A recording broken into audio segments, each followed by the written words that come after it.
Hey guys, Sam Siders here with Siders Insurance Solutions, and I am coming at you today with some quick tips for your health insurance knowledge. Here at Siders Insurance Solutions, we take employee engagement and employee education very, very seriously. And I have to tell you, one of the biggest reasons why we do this is because for me personally, before I got into the insurance industry, I remember sitting through benefits meetings at my previous employer, and the insurance person would be going on and on and on about our benefits, and I had no idea what they were talking about pretty much the entire time.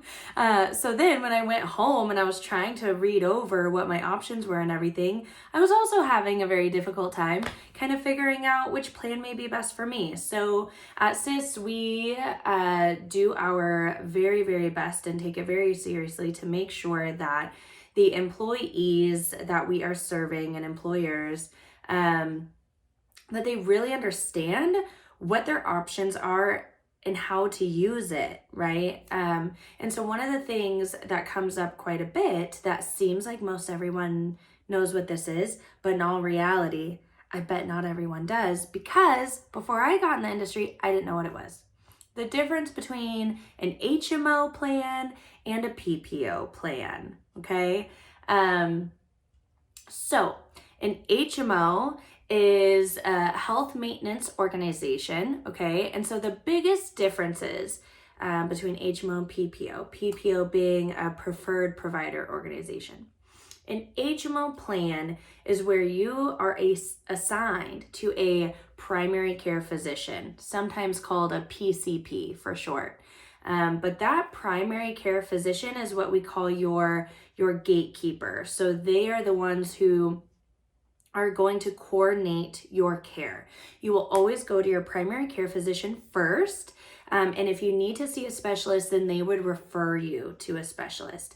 Now, the exceptions to this would be your therapist or counselor or your gynecologist or OBGYN.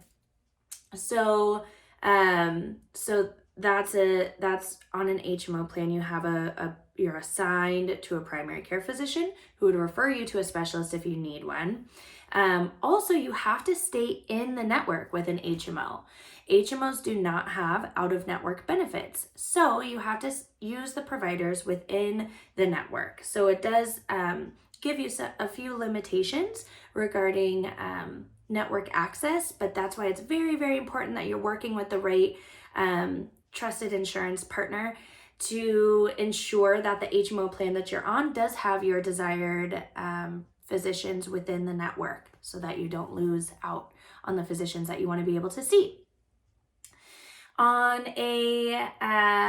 So that can be scary for some people, though, that there's no out-of-network benefits. The good thing is, if you are in a life-threatening emergency, you go to the nearest hospital and you will be covered as if you went to an in-network facility, okay?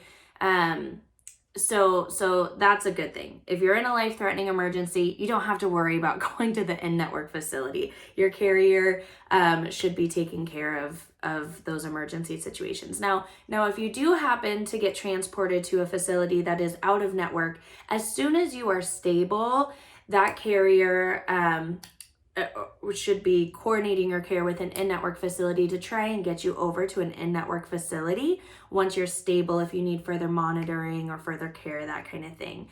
But they're not going to do that and move you if it's unsafe for your care. So that's an HMO plan. A PPO, a preferred provider organization, is where you do have in-network benefits and out-of-network benefits. So it feels like you can pretty much go wherever you want to go and have some sort of coverage. Though I would warn you that your out-of-network benefits on a PPO, even though that they're there, you have some benefit, you really want to stay in network on a PPO as well. So again, making sure that you're working with a trusted benefits partner that's going to ensure that your physicians are in the network, even on your PPO, is very, very, very important, because you can be paying a lot more out of pocket if you do go out of network, okay? But it does give you a little bit more flexibility to still have some kind of benefit if you do go out of network. Also on a PPO, you are not assigned to a primary care physician, meaning you can self-refer to a specialist if you want to.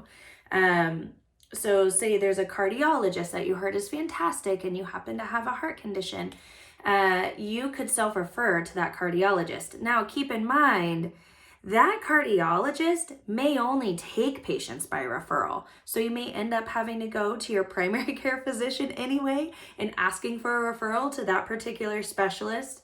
But not every physician has that rule. So it gives you some more flexibility there. Now here in Northern California, which is where Siders Insurance Solutions is stationed, we have a ton of regional HMO plans. So HMO plans that are specific to our area here in Northern California. And depending on where you live in Northern California, there could be 2, 3, 4 of those carriers in one area, kind of covering the vast majority of the doctors and hospitals in that area. Those plans are going to be significantly less expensive than going on a large PPO network plan, okay? So all that being said, how do you figure out which plan to go on? Talk to your trusted benefits partner about it, okay? They should be working on provider searches for you. They should be very knowledgeable about the networks in your particular area. And if you need additional assistance with that, please give us a call. We're more than happy to help. Have a wonderful day. Thank you so much for tuning in. We'll talk to you soon.